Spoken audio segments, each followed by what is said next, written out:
여행사에서 북한 관광을 전담을 했었어요. 2007년 당시에는 금강산 관광이 굉장히 활발하던 때였거든요. 원희 씨는 처음 금강산에 출장을 갔을 때가 잊히지 않는데요. 그야말로 사람 손이 하나도 닿지 않은 것 같은 날것의 산 그 자체. 맞아. 오로지 자연에 의해 이리 깎이고 저리 깎인 뾰족뾰족 기이한 모습의 기암 절벽들. 원희 씨는 마치 산에 압도당하는 느낌이 들었어요. 그런데 더 놀라운 건 한국에서 금강산으로 모여든 이 사람들이었어요. 바로 전국 각지의 무속인들. 이거 처음 듣는 얘기다. 관광객으로 온 한국 무속인들 때문에 북한 측과 마찰이 생겨서 곤란한 적이 한두 번이 아니었대요. 약간 기받으러 가는 그런 거. 왜냐하면 이 무속인들이 금강산에 올라가면 슬금슬금 뭔가를 꺼내는데 바로 초랑 음식, 무속 용품들이거래요. 죄를 지라냐고. 그리고는 산에서 굿을 하는 거예요. 실제로 이 굿판 때문에 북한 공무원들에게 여러 번 사과를 해야 했대요. 근데 소문을 들으니까 무속인들이 이러는 이유가 있더라고요. 이 금강산이 음기가 강해도 너무 강한 영산이라는 거예요. 신령스러운 산이라서 구슬해서 그 기운을 받겠다는 거죠. 그런데 이뿐만이 아니었어요.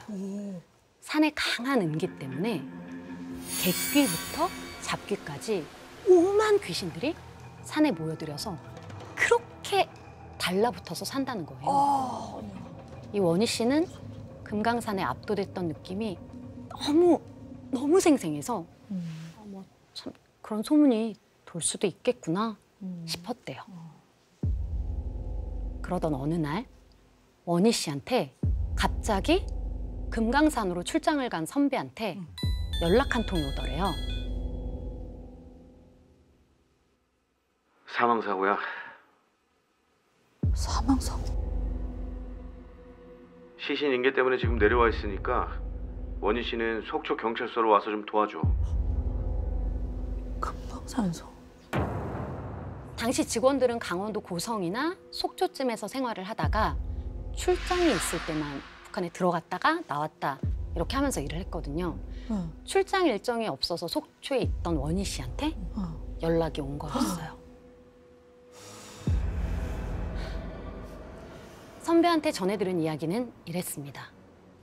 학생 관광객들과 함께 온 선생님이 한 분 있었대요. 근데 이분이 아침 일정 갈 시간이 다 됐는데도 호텔방에서 나오지를 않더래요. 아무리 문을 두드려도 묵묵부답이었습니다. 뭐 보통 여행지야 관광객들이 자유롭게 움직이고 일찍 체크아웃 했나 보다 하지만 여기는 북한이잖아요. 그렇지. 철저히 가이드들의 통제 하에 움직이거든요. 이 상황을 느낀 선배는 매니저님, 여기 201호 문 좀 열어주세요. 예? 호텔 매니저와 함께 문을 강제로 열고 조심스럽게 방에 들어갔대요. 근데 선생님이 바닥에 앉은 채로 잠이 들어 있더래요. 저 선생님. 이렇게 흔들어 깨우는데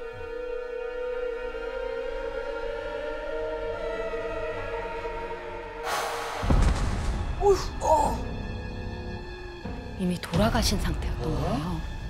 아니, 갑자기? 사인은 네. 돌연사. 자다가 갑자기 사망하신 거예요. 그냥 앉아서 자나? 원희 씨는 처음 겪는 일에 정말 놀랐어요.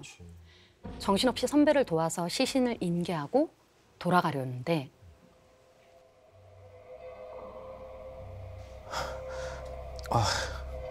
관둘까? 불안해서 일을 못하겠어. 우리도 다른 숙소에서 잘까? 매니저님도 아예 호텔에서 안 자고 멀리 떨어진 컨테이너 임시 숙소에서 자잖아. 근데 이게 지금 몇 번째지? 몇 번째? 호텔 직원들이 수근거리는 소리가 들려서 슬쩍 엿들었더니 이런 일이 처음이 아니라는 거예요. 어머. 이게 웬일이야? 불과 작년에도 한 관광객이 같은 호텔 화장실에서 극단적인 선택을 했고 몇 년 전부터 사망 사고가 끊이지 않았다는 거예요. 그리고 이렇게 의문스러운 사고가 계속되니까 이게 귀신의 짓이라는 소문도 자자했다는 겁니다. 그런 얘기가 돌지. 그런데 이분이 묵었던 호텔이 어떤 곳이냐면요. 금강산 자락이 바다와 맞닿아 있는 해안가의 한 호텔인데요. 금강산의 음기 때문에 물에 빠져 죽은 물귀신이 있다고 직원들도 호텔에서 자기를 꺼린다는 거예요. 와, 직원들도 이러면 문제 있다. 원희 씨는 사람이 죽으니까 별별 소문이 다 있나 보다 이렇게 생각했대요. 그리고 몇 주 후 사건과 소문이 잊혀져 갈 때쯤 출장 일정이 잡혀서 북한에 올라가게 된 원희 씨는 바로 그 해안가 호텔에서 묵게 됐어요. 몇 주 전 사망사고와 귀신이 있다는 소문이 생각이 났지만 뭐 같은 방도 아니고 일정상 어쩔 수가 없으니 대수롭지 않게 생각을 했습니다. 그렇게 원희 씨는 무사히 일정을 마치고 자려고 객실 침대에 누웠어요. 그런데 그때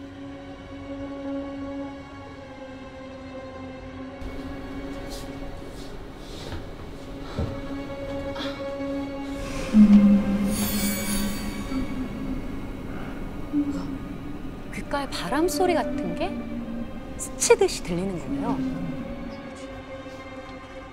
뭐지? 원희 씨는 객실을 둘러봤어요. 분명히 아무것도 없고 창문도 다 닫혀 있는데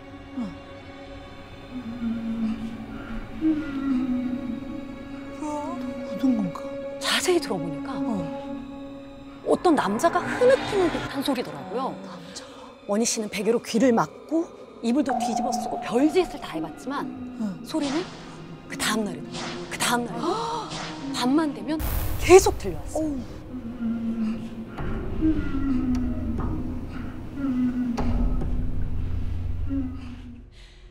베개로 귀를 막고 버티다 겨우겨우 잠이 들었는데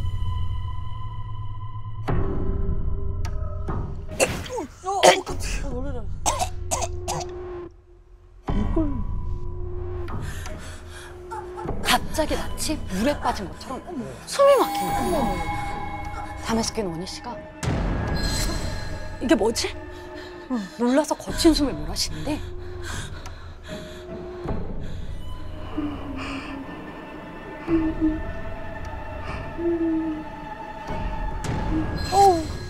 그 소리가 가까운 곳에서 들리는 거예요. 원희 씨는 객실 문으로 가서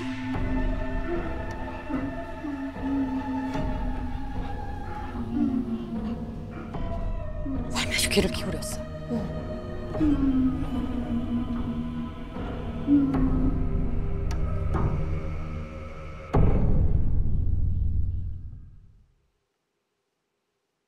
그 남자가 바로 문 앞에 있었어요. 원희 씨는 숨소리라도 새어나갈까 봐 입을 손으로 틀어막고 문 앞에서 뒷걸음쳤어. 너무 두려워서 문 앞을 확인할 수조차 없었어요. 그럼 당연하지. 문 열면 안 돼. 조심스럽게 침대로 와서 이불을 부여잡고 두려움에 떠는데 문 앞에서 한참 들리던 울음소리가 점점 멀어지더니 곧 들리지 않더래요.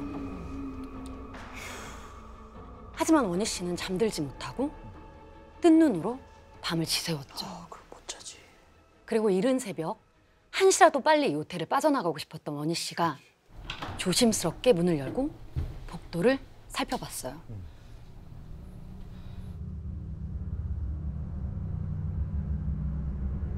복도에는 아무것도 없었어요. 방에서 도망치듯 나오는데 그때 잠깐 뭐야?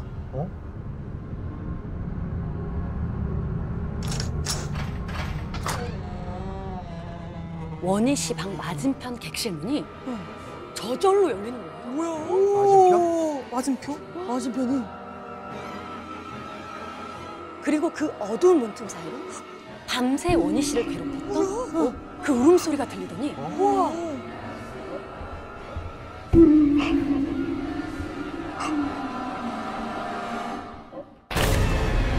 여기야. 오씨! 뭐야? 원희 씨는 온몸에 털이 곤두서고 비명도 지를 수가 없었어요. 떨리는 다리에 간신히 힘을 주고 그 호텔을 미친 듯이 도망칩니다.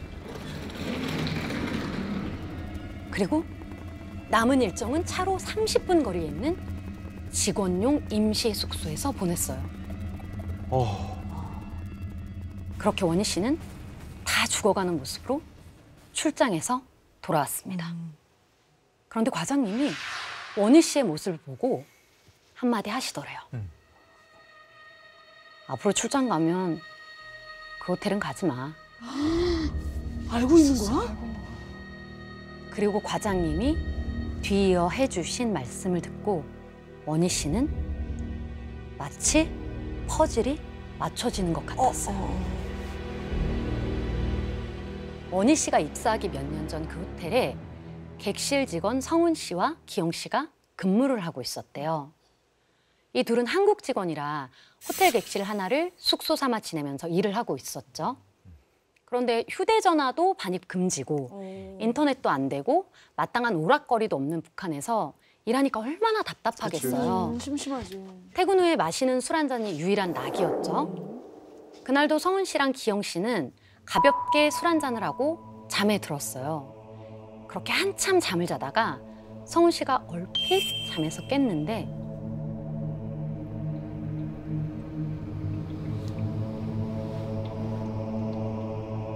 기영 씨가 귀를 막고는 객실 문 앞에 서 있더래요.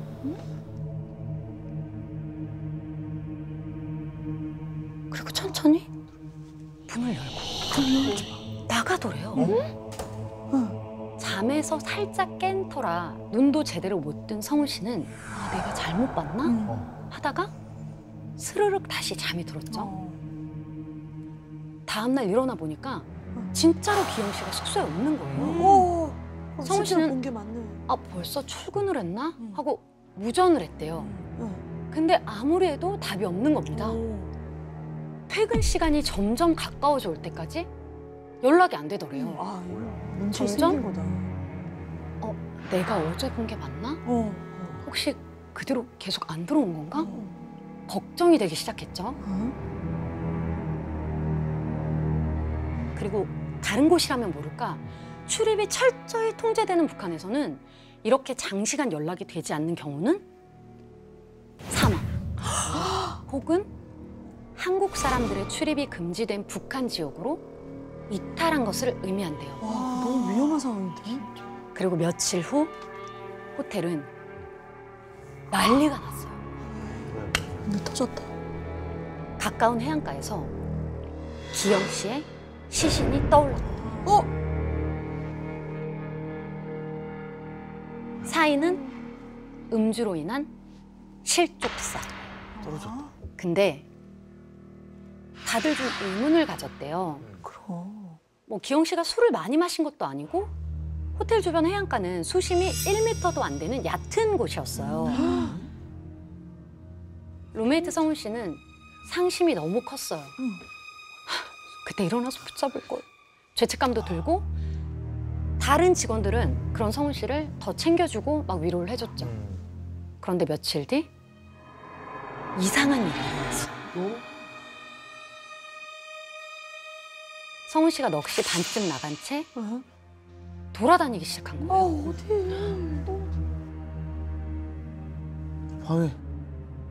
밤에 자다 깼는데 내 방에 누군가 같이 있었어. 성훈 씨가 자다 목이 말라 잠에서 깼는데 객실 바닥에서 어떤 남자가 술을 마시고 있더래요. 성훈 씨는 아, 기영이가 술 마시고 있구나 하고 다시 잠을 자려는데 기영 씨 얼마 전에 죽었잖아. 맞아. 성훈 씨는 정신이 번쩍 들어서 바닥을 다시 봤는데 아무도 없더래요. 이뿐만이 아니었습니다. 성훈 씨가 평소처럼 일을 하고 있는데 호텔 왜 안 가러 와? 기영 씨의 무전 소리까지 들렸다는 거예요. 직원들은 성훈 씨가 충격으로 헛소리를 하는 거라고 생각을 했죠. 그치. 하지만 성훈 씨는 하루가 멀다 하고 직원들을 붙잡고 얘기를 했어요. 밤마다 기영이가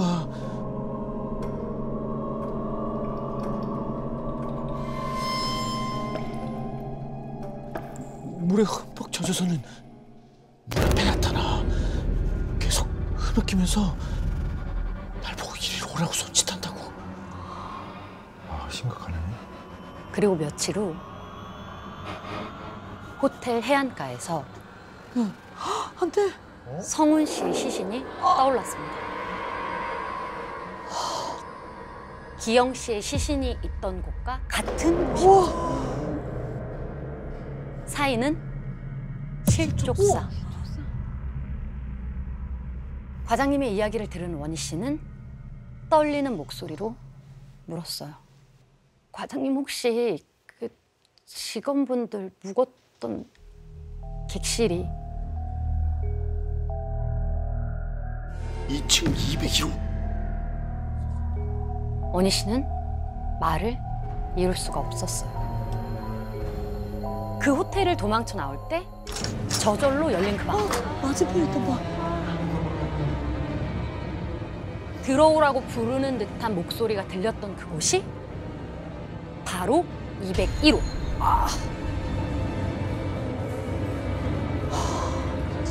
그 방에서 자꾸 사고가 일어나니까 한동안 안 쓰다 얼마 전에 다시 개방한 건데 거기서 묵은 사람이 또 죽어나간 거야. 얼마 전에 죽은 그 선생님 말이야. 그 방이랑 가까울수록 이상한 소리가 난다는 컴플레인도 많았고 지금은 다시 닫았대.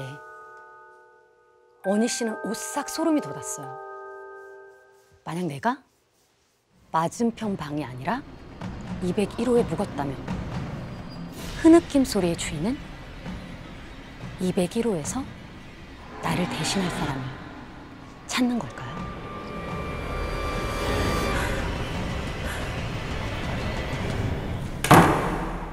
그날은 친구들이랑 모임이 있던 날이었어요. 되게 더운 여름날이었거든요. 제 친구 중에 이제 충현이라는 친구가 모자를 쓰고 나온 거예요. 더워 죽겠는데. 원래 평소에 헤어스타일에 굉장히 신경을 많이 쓰는 친구라서 이 모자를 쓴 게 너무 이상한 거예요.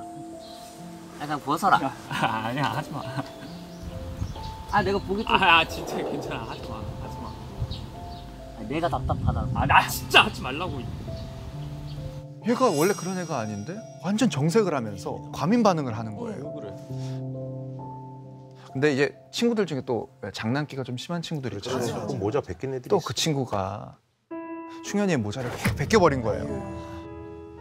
근데 그 후에 정말 다들 깜짝 놀라고 마는데요. 왜요?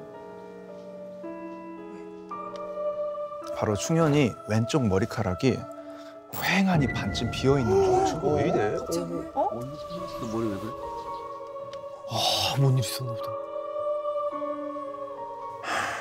내 머리가 왜 이러냐면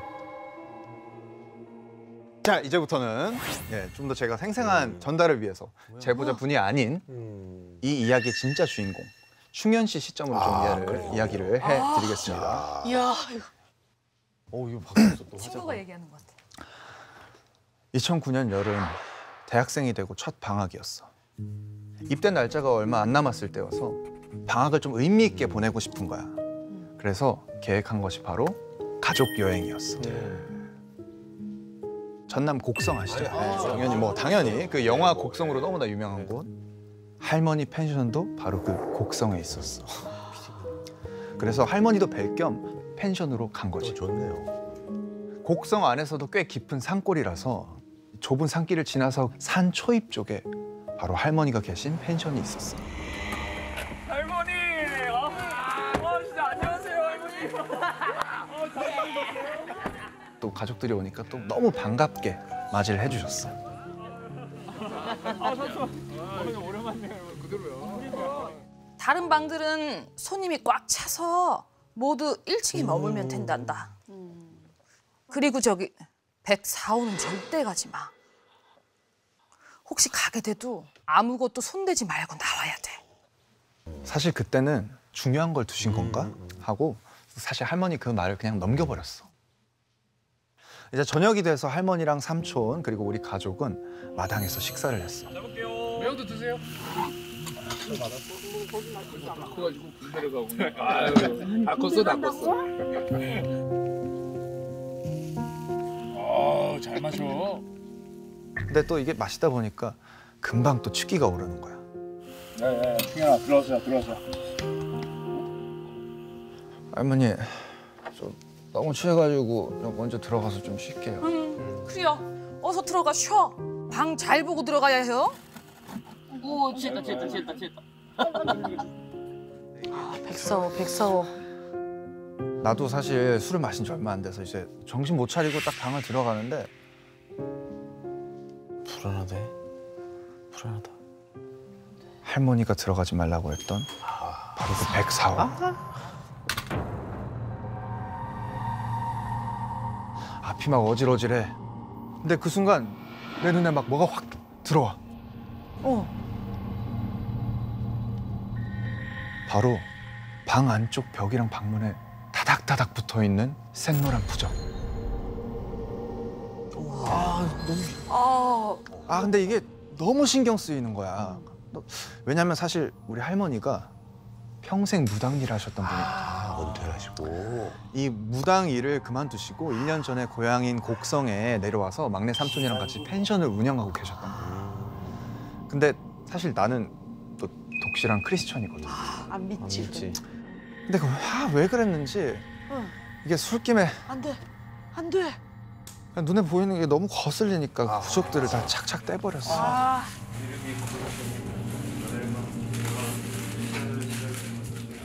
그리고 쓰러지듯 잠이 들기 시작해.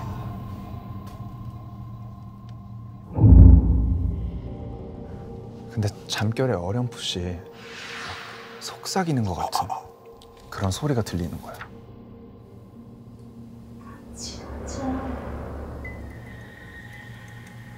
같이 가자.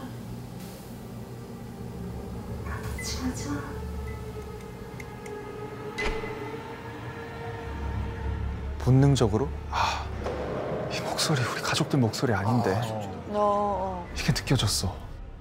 근데 눈앞에 뭐가 보였냐면 저 방바닥 끝쪽에 어떤 여자가 있었어. 근데 자세히 보니까 한쪽 다리가 바깥쪽으로 기괴하게 접질러져 있었어.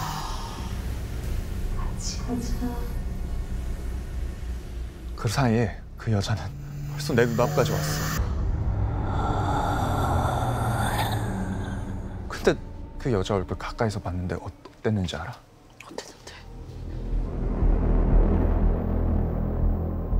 온 얼굴이 뒤집겨져서 이게 어떤 게 눈이고 코인지 알 수도 없는 막 그런 형체.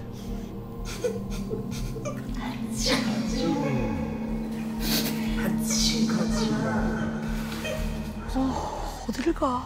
나는 그 여자의 말을 계속 못 들은 척했어. 그러니까 그 여자가 나한테 심통이 났는지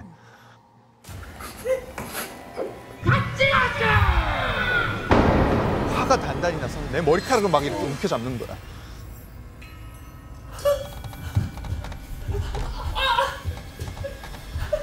아니 근데 진짜 모든 게 이상했어.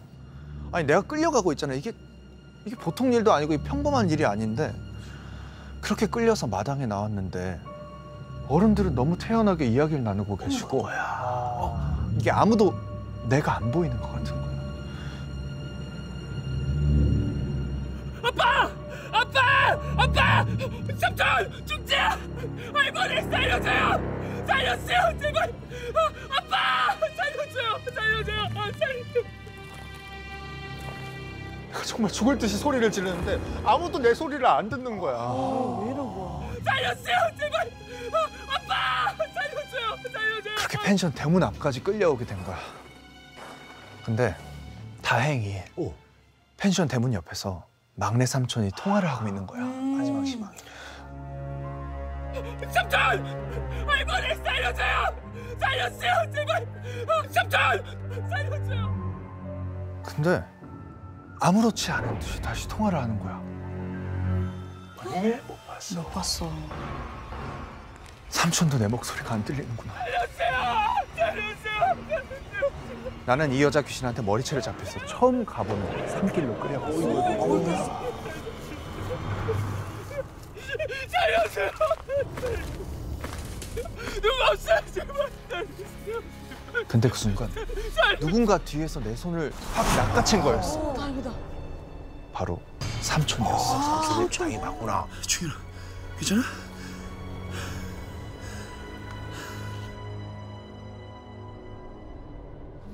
근데 그 사이 여자는 흔적도 없이 사라졌고 난 삼촌을 보자마자 안도감이 들어서 동시에 기절하고 말았어. 내가 어떻게 펜션으로 돌아온 건지 모르겠어. 근데 일어나니까 날이 밝아 있는 거야. 근데 시계를 보니까 펜션에는 손님들이 다 빠진 시간이었지. 그리고 펜션에는 굿소리 같은 게 계속해서 울렸어. 괜찮아? 괜찮아? 이게 꿈이 아니야. 근데 사실 그때까지도 넋이 나가서 이게 무슨 일인지 내가 파악을 못했던 것 같아. 근데 얼마 안 돼서 할머니가 펜션 안에서 나오시더라고. 충현이 너 그 방에 왜 갔어? 가지 말라고 했냐 안 했냐? 대체 부족은 왜 뛴 거야? 할머니는 나 때문에 구슬하고 나오셨던 거예요. 근데 그 방에 들어가지 말라고 신신당부하셨잖아요. 할머니가 해주신 얘긴 완전 충격적이었어. 예전에 어떤 부부 손님이 그 104호 방에서 묵었는데 아침에 일어나 보니까 남편이 없더래. 남편 찾으려고 막 경찰에 신고하고 막 온 산을 뒤졌는데 마을 사람들도 안 가는 먼 산기슭에서 그 남자가 시체로 발견됐던 거지. 그 이후로도 그 방에서 계속 이상한 일이 일어났어. 묵는 손님들마다 이상한 소리가 들린다고 하질 않나. 또 어느 날은 웬 여자가 보인다고 했어. 그런 일들이 계속 일어나니까 그 당시 할머니는 펜션 문을 며칠 닫고 그 104호 방에서 구슬하셨대. 근데 구슬하는 도중에 한 여자에게 빙의가 됐다는 거야. 알고 보니까 이 펜션이 지어지기 전에 그 터에 낡은 폐가가 있었대. 그 폐가에 어떤 여자가 몰래 들어와서 살았던 거지. 그 당시 주인이 나가라고 막 땅 문서도 들이대면서 그렇게 나가라고 하는데도 생고집을 부리면서 막 버티길래 보니까 이름도 주소도 알 수 없는 무연고자였던 거예요. 땅 주인은 결국 그 여자를 쫓아내고 펜션 공사를 진행을 했어. 근데 거기 가만히 들여다보니까 뭐가 보여. 뭐가? 알고 보니까 그 여자의 시신이 다 짓뭉개져 있었던 거야. 그러니까 이게 쫓겨났는데 그 여자가 다시 또 폐가로 집이 없으니까 몰래 들어와서 계셨던 거야. 근데 그거를 모르고 쫓겨난 줄 알고 그대로 그냥 부셔버린 거야. 그때 그 여자에게 빙의됐던 할머니 얘기로는 땅 주인이 그걸 보고 알아서 하겠다, 경찰에 신고하겠다라고 했는데 그대로 그냥 그 104호 땅 밑속에다가 묻어버리고 그냥 쉬쉬했던 거지. 못됐다. 근데 그리고 그 주인도 얼마 안 돼서 알 수 없는 사고로 세상을 떠났고 후에 할머니가 헐값으로 이 펜션을 인수하셨다더라고.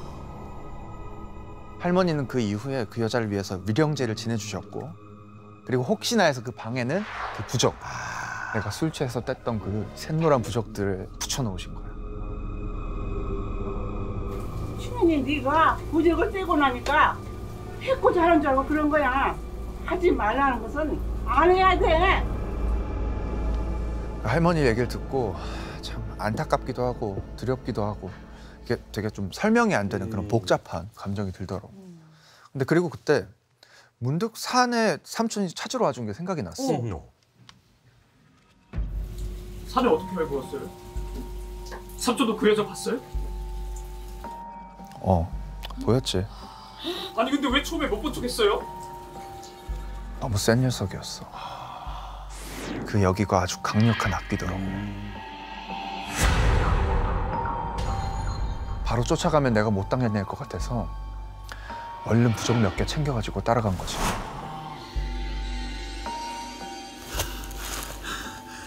충현아, 괜찮아? 사실 우리 삼촌은 할머니로부터 이 무속인의 기운을 또 이어받아가지고 신내림을 받은 상태였던 거야. 그래서 그게 다 보였던 거지.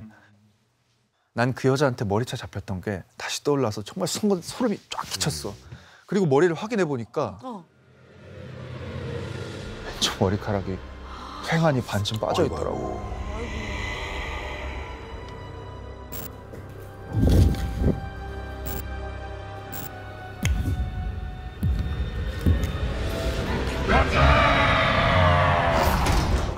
그날은 2019년 11월 중순이었습니다. 상원 씨 커플은 밤 11시가 다 되도록 어두운 거리를 헤매고 있었습니다. 주말이라 그런지 방이 하나도 없는 거예요. 곧 비 올 것 같은데. 잠깐만, 야 저기 하나 있는 것 같은데? 가보자. 상원 씨 커플은 제발 방이 있길 바라면서 그 모텔로 향했어요.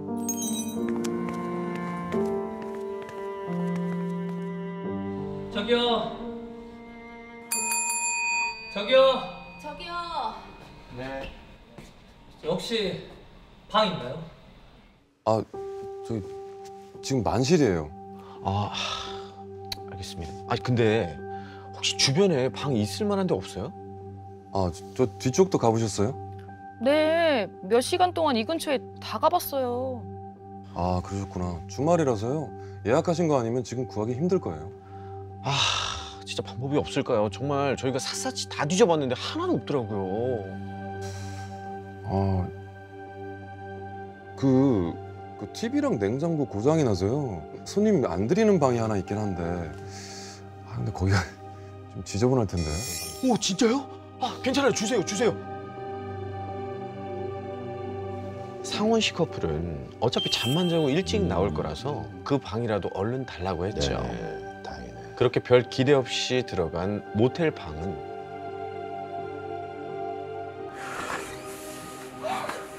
오빠. 이거 좋은데? 깨끗한데? 깔끔했습니다. 안 쓰는 방치고는 정말 깨끗한 거예요. 좀 오래돼서 침대가 약간 딱딱하고 끼거리는 소리가 조금 나기는 했지만 침대는 좀 오래된 것 같다. 그러게. 몇 시간 동안 방구하느라 고생했으니까 이 정도면 더할 나위 없이 만족했죠. 게다가 씻고 나와서 보니까 자기가 뭐해? 응, 오빠. 오빠. 응. 근데 냉장고 멀쩡한데?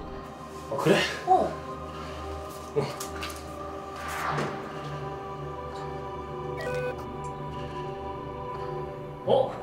TV 된다. 혹시나 하고 틀어본 TV까지 너무 잘 나오고 상원 씨 커플은 잘 됐다 하고 기분 좋게 침대에 누웠습니다. 피곤했던 선영 씨는 먼저 잠이 들었고 상원 씨는 침대에 기대에 앉아 TV를 봤어요.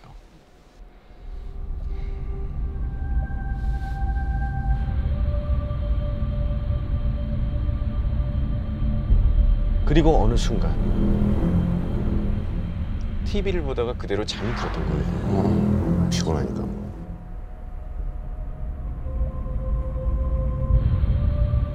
한 2시간쯤 지났을까요? 상원 씨는 눈을 번쩍 떴어요. 화면 불빛에 방 안이 비쳐 보였고 TV 소리, 냉장고 소리, 그리고 화장실 환풍기 소리가 울리고 있었죠. 침대에 기대앉은 자세가 불편해서 편하게 누워서 다시 자려는데 몸이 짓눌려. 가위라는 거에 한 번도 눌려보지 않았던 우리 상원 씨는 그렇게 어정쩡하게 기대앉은 채로 한참을 눈만 굴려서 방을 보고 있는데 시간이 지나도 이 몸이 움직이지 않는 거예요. 상원 씨는 에이, 자고 일어나면 풀리겠지 하고 다시 눈을 감았어요. 그리고 어느 순간 서서히 정신이 들더니 다시 잠에서 깨는 기분이 들었습니다. 그리고 눈을 뜨려고 하는데 이상하게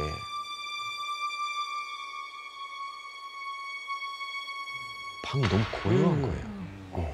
분명히 나는 TV도 켜둔 채로 잠들었고 그렇죠. 아까 자연스럽게 들리던 냉장고 소리 그리고 화장실 환풍기 소리도 전혀 들리지 않았죠.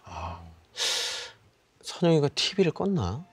이렇게 싸한 느낌에 눈 뜨고 일어나려고 하는데 몸이 꿈쩍도 안 하는 거예요.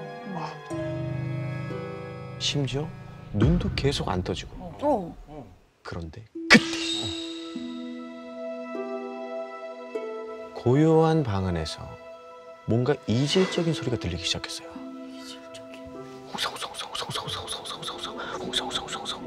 하는 소리. 마치 터미널이나 기차역 광장에 있으면 들리는 여러 사람이 한꺼번에 이야기하는 그런 소리였어요. 그런 소리. 이건 들릴 소리가 아닌데 이게. 그제야 상원 씨는 어떻게든 일어나려고 손가락 발가락에 힘을 줘봤지만 이 굳어버린 몸이 꿈쩍도 안 했어요. 목소리도 전혀 나오지 않았죠. 이 이상한 소리에 고통스러워하는데 그 웅성거리는 소음들 사이에서 한 목소리가 뚜렷하게 들리기 시작했습니다.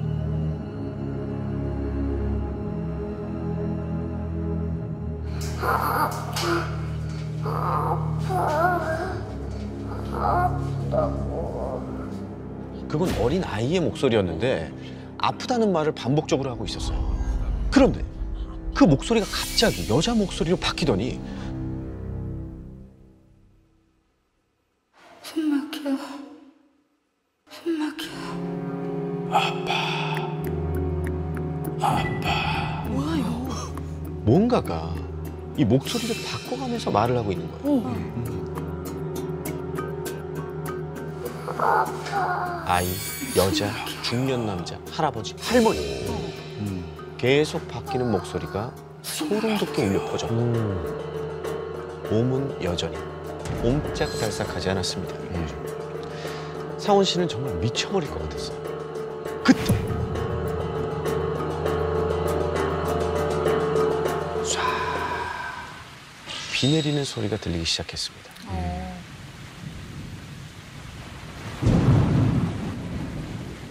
엄청난 소리에 상원 씨는 화들짝 놀랐고 눈을 뜰 수가 있었죠. 다행이다.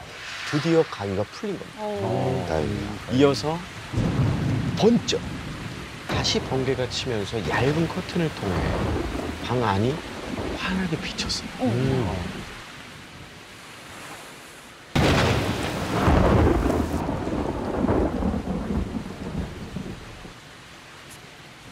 순간 밝아진 모텔 방 안은 정체 모를 사람들로 가득 차 있었어요.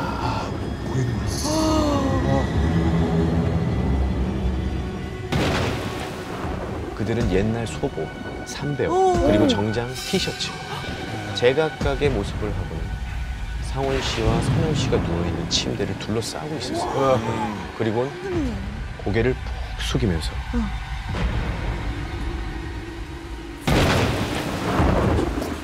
끊임없이 동시에 중얼거리고 있었어요. 상원 씨가 들었던 목소리는 한 명이 바꿔가면서 말하는 게 아니라 여러 명이 동시에 제각각 외치던 소리였던 거예요. 상원 씨는 그대로 까무러칠 것 같았습니다. 얼른 눈을 굴려서 옆자리부터 봤는데 선영 씨는 아무것도 모른 채 비스듬히 등을 지고 자고 있었어요. 상원 씨는 다급하게 선영 씨를 부르려고 했어요. 불러야지. 선영아, 선영아야. 근데 이 목소리가 속으로만 나오는 거예요. 아이고. 미칠 것 같던 상원 씨가 온 몸에 힘을 주고 절박하게 소리쳤습니다. 선영아! 드디어 목소리가 튀어나왔어요. 그 순간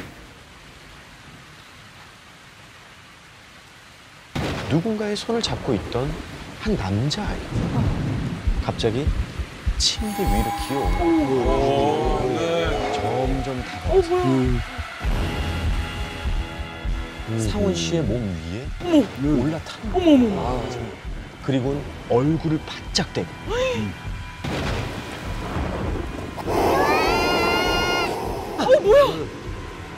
라고 얘기하는 겁니다. 그 아이의 얼굴을 마주한 상원 씨는 견딜 수 없는 공포감에 그대로 정신을 잃고 말았어요. 그리고 날이 밝았을 때는 상원 씨와 선영 씨 단 둘뿐이었습니다.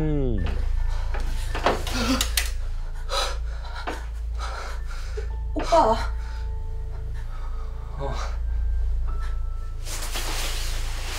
너 괜찮아?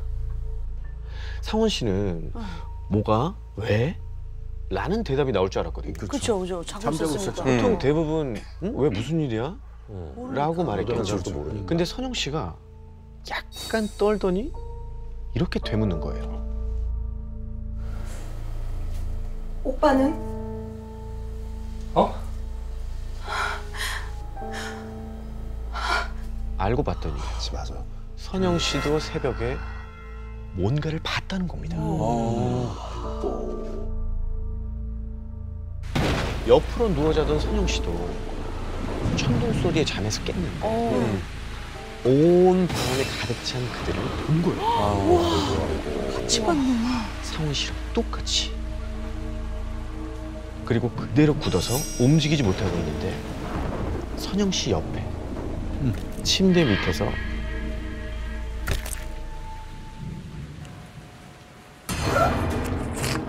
선영 씨를 뚫어져라 보는 겁니다. 선영 씨도 두려움에 그대로 정신을 잃고 아침에 일어나게 된 거였죠. 어쨌든 두 사람이 같은 걸 본 거잖아요. 그렇죠. 아, 성원 씨는 꿈을 꾼 게 아니구나. 생각이 들었고 한 씨도 그 방에 더 있을 수 없었어요. 나와야죠. 씻는 둥 마는 둥 급하게 준비를 하고 나가려고 하는데 이 휴대전화가 침대 헤드랑 매트리스 사이에 낀 거예요. 네. 그래서 그걸 꺼내려 손을 집어 넣었는데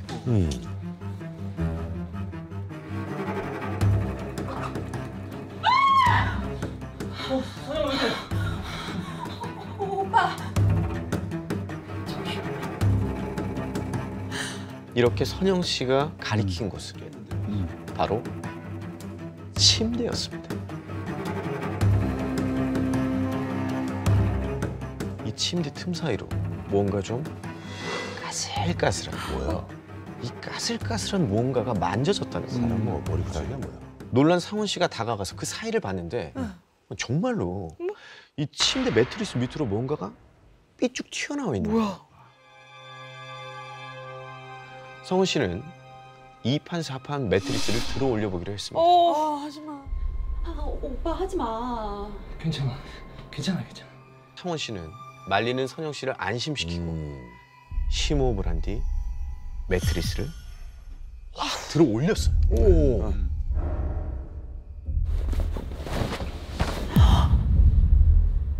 그리고 두 사람은 그 자리에 굳어서 한참을 움직일 수가 없었습니다. 바로 매트리스 밑 피가 묻은 수십 개의 집 인형들이 누워 있는 거예요. 저희도 여기. 그럼 뭐 누가 이렇게 주술을 걸어놨나? 상원 씨 커플은 겨우 정신을 차리고 카운터로 전화를 걸었어요. 카운터에는 어제 그 아르바이트생이 아닌 주인 아주머니가 있었고 급하게 상원 씨가 묵었던 방으로 올라왔습니다.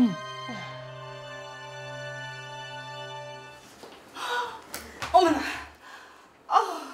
이 방에서 잤어요? 세상에 내가 진짜. 아우 내가 이 방 치지 말라고 그렇게 당부를 했는데 아유 내가 진짜 못 살아 정말 못 살아. 사장님, 대체 이게 뭡니까 이게? 아니 이게 그러니까 어떻게 된 거냐면 아주머니께서 곤란한 표정을 짓더니 사정을 이야기해주기 시작하셨어요. 아주머니가 모텔을 개업했을 때 손님이 정말 하나도 없었대요. 그래서 답답한 마음에 친척 보살님한테 한번 봐달라고 부탁을 했는데 그 모텔을 둘러본 그분이 혀를 끌끌 차면서 이랬다는 거예요. 여기는 안 되겠다. 당장 접어. 어렵게 개업한 모텔을 닫을 수 없었던 아주머니께서 무슨 방법 없을까요? 그러면 집 인형을 만들어서 거기 닭피 몇 방울 떨어뜨려. 그리고 주술을 걸었네. 이 부적 붙여서 놔두면 그 안으로 들어갈 거다. 수십 개는 만들어. 여기 한두 명이 아니야.